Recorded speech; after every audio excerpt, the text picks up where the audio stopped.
जमीन पर सिर्फ 1000 लोग बचे थे।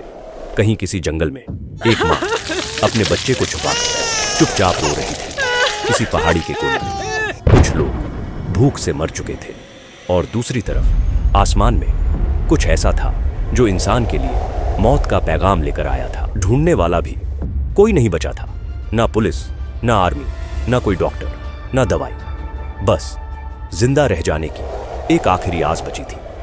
और आज हम आपको बताएंगे एक ऐसे सुपर वोल्केनो की कहानी जिसकी सिर्फ एक ही फटकार ने जमीन से इंसानों का नामो निशान तक मिटा दिया था। आज से 74,000 साल पहले जमीन के अंदर कुछ ऐसा टूट गया था जिसने पूरी इंसानियत को एक झटके में छील के रख दिया था। ना इंसान बचे, ना रोशनी, सिर्फ एक लंबा अंधेरा। ये सिर्फ आग का तूफान नहीं था, ये तो कयामत थी। तो आइए जानते हैं टोबा सुपर वोल्केनो की असली डरावनी कहानी।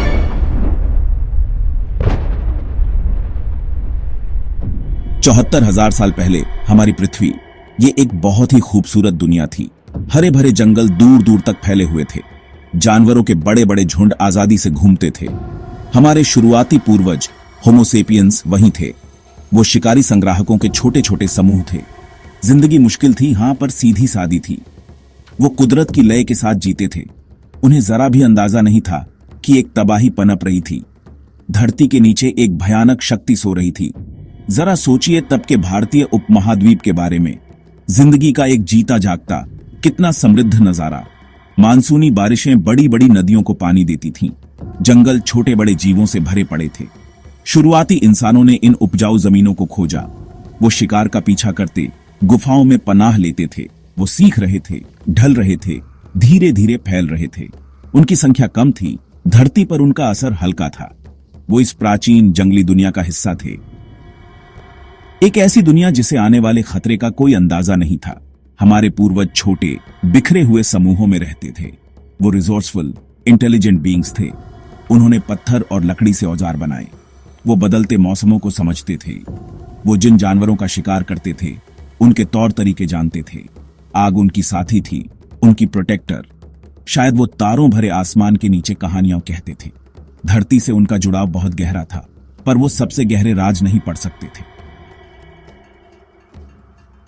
धरती ने एक भयानक आग भरा राज छुपा रखा था। सुमात्रा द्वीप के बहुत नीचे वो इंतजार कर रहा था। एक सुपर वोल्केनो जिसकी कल्पना भी नहीं की जा सकती। मैग्मा, पिघली हुई चट्टानें दबाव बना रही थी हजारों हजार सालों से। जैसे कोई विशाल जानवर गहरी सांस ले रहा हो, एक बहुत बड़े विस्फोट की तैयारी कर रहा हो। ऊपर की सतह पर कुछ खास निशान नहीं थे, बस एक और ट्रॉपिकल पैराडाइज लगता था। पर बत्ती जल चुकी थी, काउंटडाउन शुरू हो चुका था। गैप 2S, दुनिया तबाही के कगार पर थी। फिर पहली निशानियां, शायद हल्की सी। जमीन शायद कांपी होगी, बहुत ही हल्की सी। जानवर जो ज्यादा सचेत होते हैं शायद बेचैन हो गए होंगे। पंछी अजीब तरह से उड़ान भर रहे होंगे। धरती के भीतर से अजीब गड़गड़ाहट। हमारे पूर्वजों को शायद बेचैनी महसूस हुई होगी। हवा में एक अशांति, दुनिया में एक बदलाव। पर कौन अंदाजा लगा सकता था कि यह कितना बड़ा होगा। किसी ने सोचा होगा इतने फ्यूरी के बारे में। धरती अपनी ताकत दिखाने वाली थी। अचानक दुनिया धमाके से फट पड़ी। एक कान फाड़ देने वाली दहाड़।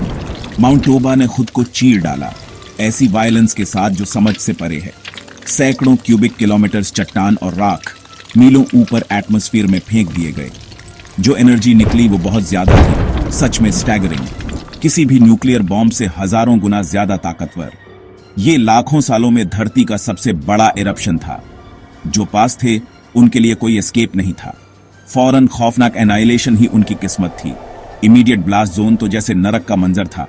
बेहद गर्म गैस और राख की एक लहर इनक्रेडिबल स्पीड से बढ़ती हुई सब कुछ जलाती हुई। जंगल पलक झपकते ही गायब हो गए। जिंदगी हर रूप में वेपोराइज्ड हो गई। पूरा का पूरा लैंडस्केप ही बदल गया, रिफॉर्म हो गया। सोचिए उन इंसानों के टेरर के बारे में जो फंस गए होंगे। आसमान को खुद अपने ऊपर गिरते हुए देख रहे होंगे। पूरी तरह से केओस का, प्राइमल डर का मंजर। वो दिन जब माउंटेन्स सचमुच हिल गए। आवाज, ऐसी थंडर जो सारी थंडर से परे थी। ये पूरी दुनिया में गूंजी होगी। एक शॉकवेव हवा में, जमीन में लहरों की तरह फैल गई। आसमान जो कभी नीला था गुस्से से काला उबलता हुआ हो गया। पहाड़ के पुल्वराइज्ड हार्ट से भर गया। सनलाइट लगभग फौरन ही दब गई। दोपहर में ही अंधेरा छा गया, एक डरावना ओमेन। हवा गाढ़ी हो गई, अनब्रीथेबल, सल्फर से भरी हुई। यह सिर्फ एक इरप्शन नहीं था दोस्तों, यह धरती का खुद अपने खिलाफ जंग छेड़ना था। राख का वो विशाल प्लूम अपने सफर पर निकल पड़ा। ऊंचाई पर बहने वाली हवाओं के साथ वो दूर तक फैल गया। इंडियन ओशन के पार सफर किया, भारतीय उपमहाद्वीप तक पहुंचते हुए एक ग्रे टाइड की तरह। वो दम घोंटने वाली बर्फ की तरह गिरी, घंटों तक नहीं बल्कि दिनों हफ्तों तक, महीन किरकिरे पार्टिकल्स की लगातार बारिश। ये वॉल्केनिक ऐश थी, शार्प और एब्रेसिव, चीज को एक मोटी जानलेवा परत से ढक दिया। दुनिया धीरे धीरे जिंदा दफन हो रही थी। सोचिए, भारत के बारे में इस ग्रे श्राउड के नीचे खिली हुई हरियाली मोनोक्रोम हो गई। लश फॉरेस्ट्स भूतों जैसे राख से लदे स्केलेटन्स बन गए। नदियां और झीलें सेडिमेंट से भर गईं। उनका पानी गंदा, टॉक्सिक स्लज बन गया। जमीन ने खुद जैसे अपनी सांस रोक ली थी। हर तरफ एक खामोश ईरी स्टिलनेस छा गई। जानी पहचानी दुनिया चली गई थी, मिट गई थी। उसकी जगह वीरानी के एक लैंडस्केप ने ले ली थी, एक मोनोटोनस दम घोंटने वाला ग्रे ब्लैंकेट। जानवर, बड़े और छोटे, जिंदा रहने के लिए संघर्ष कर रहे थे। राख ने उनके फेफड़ों को जाम कर दिया, उन्हें अंधा कर दिया। जो पौधे वो खाते थे उन पर परत जम गई, उन्हें पॉइजनस बना दिया। हिरण, एंटीलोप, जंगली मवेशियों के झुंड खत्म हो गए। प्रेडेटर्स को भी कोई शिकार नहीं मिला, कोई एस्केप नहीं। जिंदगी का नाजुक जाल टूट गया था। हमारे पूर्वजों ने हॉरर से देखा होगा, अपने भोजन के स्रोतों को गायब होते हुए, कुदरती दुनिया को अपने चारों ओर ढहते हुए। एक गहरी लाचारी की भावना घर कर गई होगी। हवा खुद दुश्मन बन गई, सल्फर डाइऑक्साइड और दूसरी गैसों से गाढ़ी। सांस लेना मुश्किल था, पेनफुल भी। एसिड रेन गिरी होगी, त्वचा को जलाती हुई। सड़े अंडों की, ब्रिमस्टोन की बदबू हर जगह। यह सिर्फ एक फिजिकल असॉल्ट नहीं था, यह सेंसेस पर, माइंड पर असॉल्ट था। सूरज की जानी पहचानी राहत गॉन, साफ हवा गॉन, खिले हुए रंग गॉन, गैप 2S। सिर्फ एक ग्रे चोकिंग साइलेंट दुनिया बची थी। सालों तक सूरज एक दूर की याद बनकर रह गया। राख और एरोसोल्स की भारी मात्रा स्ट्रेटोस्फीयर में फेंके जाने पर एक वेल बना लिया, एक पर्सिस्टेंट ग्लोब स्पैनिंग शील्ड, जीवन देने वाली सूरज की किरणों को रोकते हुए। दुनिया एक लंबी ट्वाइलाइट में डूब गई, एक डिम ईरी हाफ लाइट दिन ब दिन। सोचिए इसका साइकोलॉजिकल टोल क्या हुआ होगा। लगातार ग्लूम, गर्माहट की एब्सेंस, सनलाइट बहुत कम होने से पौधों को नुकसान हुआ। फोटोसिंथेसिस, जीवन का इंजन, लड़खड़ा गया। दुनिया भर में वेजिटेशन मुरझा गए और मर गए। राख के बोझ तले दबे जंगल अब भूखे मरने लगे। ग्रासलैंड्स बंजर हो गए, रिजेनरेट नहीं हो पाए। फूड चेन की नींव ही ढह गई। यह कोई लोकल प्रॉब्लम नहीं थी माइंड यू, ये एक प्लैनेटरी क्राइसिस था जो धीरे धीरे सामने आ रहा था। हरी भरी धरती भूरी और ग्रे होती जा रही थी। पौधों की दुनिया के लिए एक क्रीपिंग डेथ। दुनिया भयानक रूप से क्वाइट हो गई। पंछियों का खुशनुमा कोरस साइलेंस्ड। कई स्पीसीज जल्दी ही खत्म हो गई होंगी। हवा में पत्तों की रस्टलिंग गॉन, कीड़ों की बजिंग एक भूली हुई आवाज। ये साइलेंस भारी थी, ऑप्रेसिव। ये बड़े पैमाने पर मौत की, इकोलॉजिकल कोलैप्स की कहानी कह रही थी। हमारे पूर्वज जो कुदरत के इतने करीब रहते थे, उन्होंने इस साइलेंस को गहराई से महसूस किया होगा। एक मुरझाती दुनिया में गहरा खालीपन। उन इंसानों के लिए जिन्होंने ये सब सहा, क्या डिस्पेयर। बिना ठीक से दिन वाली दुनिया में जीना, रोशनी और अंधेरे के नेचुरल साइकिल्स डिसरप्टेड। डर एक कांस्टेंट कंपेनियन बन गया था। अननोन का डर, स्टार्वेशन का डर, ये डर कि शायद सूरज कभी वापस नहीं आएगा। होप एक फ्रैजाइल फ्लिकरिंग फ्लेम रही होगी। इस लंबी वॉल्केनिक रात में जकड़ लिया था। गैप 2S, ये स्पिरिट की, शीर विल की परीक्षा थी। एक ओवरवेलमिंग डार्कनेस के खिलाफ संघर्ष। सूरज की रोशनी की कमी का एक और डायर इफेक्ट हुआ। ग्लोबल टेम्परेचर्स तेजी से गिरने लगे, ड्रास्टिकली। वॉल्केनिक एरोसोल्स छोटे आइनों की तरह काम कर रहे थे, सोलर रेडिएशन को वापस स्पेस में भेज रहे थे। धरती का नाजुक हीट बैलेंस बिगड़ गया। एक फिनोमिनन जिसे वॉल्केनिक विंटर कहते हैं। यह कोई नॉर्मल विंटर नहीं थी माइंड यू, ये एक सडन, सिवियर और प्रोलॉन्ग्ड आइस एज था। एक चिलिंग कर्टन जो पूरी धरती पर गिर रहा था। साइंटिस्ट्स इन एरोसोल्स को सल्फ्यूरिक एसिड ड्रॉपलेट्स कहते हैं, जो टोबा द्वारा अपर एटमॉस्फेयर में फेंके गए भारी मात्रा में सल्फर डाइऑक्साइड से बनी थी। ये टाइनी पार्टिकल्स सूरज की रोशनी को स्कैटर करने और प्लैनेट को ठंडा करने में इनक्रेडिबली इफेक्टिव होते हैं। इसका इफेक्ट ग्लोबल, प्रोफाउंड और लॉन्ग लास्टिंग रहा। शायद 6 से 10 साल तक ये परसिस्ट किया। द ग्रेट चिल, जैसा कि कुछ लोग अब इसे कहते हैं, ये अर्थ की क्लाइमेट सेंसिटिविटी का एक स्टार्क रिमाइंडर है, और ये भी कि कैसे एक इवेंट सब कुछ इतनी फास्ट बदल सकता है। हायर लैटिट्यूड्स में आइस शीट्स आगे बढ़ी, ग्लेशियर्स बड़े हो गए, वैलीज में नीचे रेंगते हुए उन रीजन्स में भी जो यूजुअली टेम्परेट या ट्रॉपिकल होते हैं। अनसीजनल कोल्ड स्नैप्स आम बात हो गई। फ्रीजिंग टेम्परेचर्स, बाइटिंग विंड्स, गर्मी के आधी लाइफ अब शिवर कर रहे थे। ठंड हड्डियों में, शेल्टर्स में घुस गई। पहले से ही डिफिकल्ट भोजन की तलाश को बचे हुए लोगों के लिए और भी आर्जुअस और भी पेरिलस बना दिया। दुनिया सिर्फ डार्क नहीं थी, वो फ्रीजिंग थी। ओशंस ने भी चिल महसूस की। सरफेस वाटर्स ठंडी हो गई, जिससे मरीन इकोसिस्टम्स पर असर पड़ा। कोरल रीफ्स, जो टेम्परेचर चेंजेस के प्रति इतने सेंसिटिव होते हैं, उन्हें इमेंसली सफर करना पड़ा होगा। शायद वो डाई ऑफ भी हो गए होंगे। ठंड ने ग्लोबली वेदर पैटर्न्स को इंपैक्ट किया। कुछ एरियाज में ड्राउट्स तो दूसरों में अनसीजनल स्टॉर्म्स।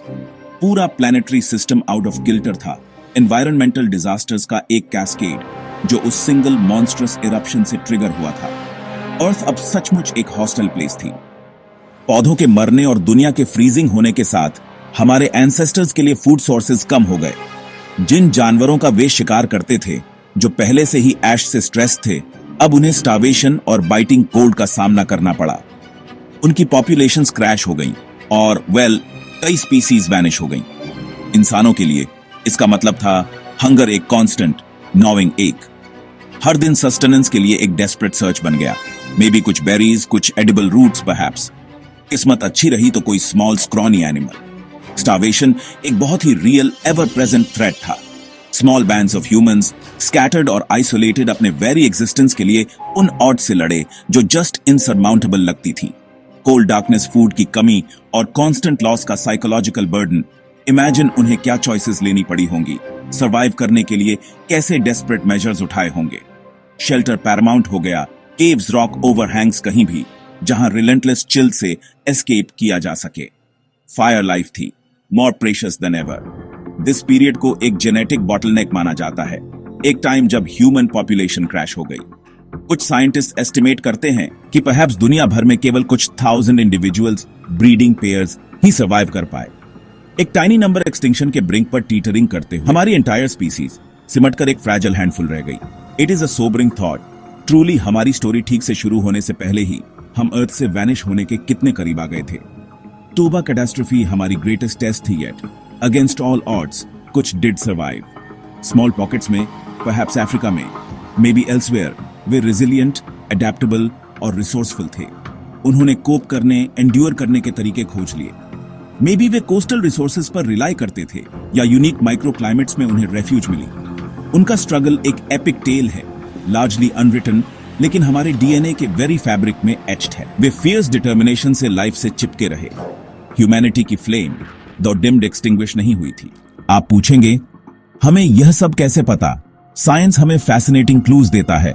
आर्कियोलॉजिस्ट्स को इंडिया, मलेशिया, यहां तक कि दूर अफ्रीका में भी टोबा ऐश की लेयर्स मिली है। ये ऐश लेयर्स एक टाइम मार्कर की तरह हैं, जो एंशिएंट ह्यूमन साइट्स की डेटिंग में मदद करती हैं। ग्रीनलैंड और एंटार्क्टिका से ड्रिल किए गए आइस कोर्स वोल्केनिक एरोसॉल्स को ट्रैप कर लेते हैं, जो टेम्परेचर ड्रॉप्स दिखाते हैं। ये नेचुरल आर्काइव्स टोबा की एक साइलेंट स्टोरी बताते हैं। And Toba is not alone, you see. हमारे प्लैनेट पर अदर सुपर वोल्केनोज हैं। नॉर्थ अमेरिका में येलोस्टोन एक है, इटली में फ्लेग्रियन फील्ड्स दूसरा। ये जायंट्स एक्सटिंक्ट नहीं हुए हैं, मियरली डॉर्मेंट हैं। साइंटिस्ट किसी भी अनरेस्ट या रीअवेकनिंग के साइंस के लिए इनकी कॉन्स्टेंटली मॉनिटरिंग करते हैं। Threat, though perhaps remote in our lifetimes, real है और कॉन्सिक्वेंसेस ग्लोबल होंगे। अंडरस्टैंडिंग टोबा हमें फ्यूचर रिस्क्स के लिए प्रिपेयर होने में हेल्प करता है।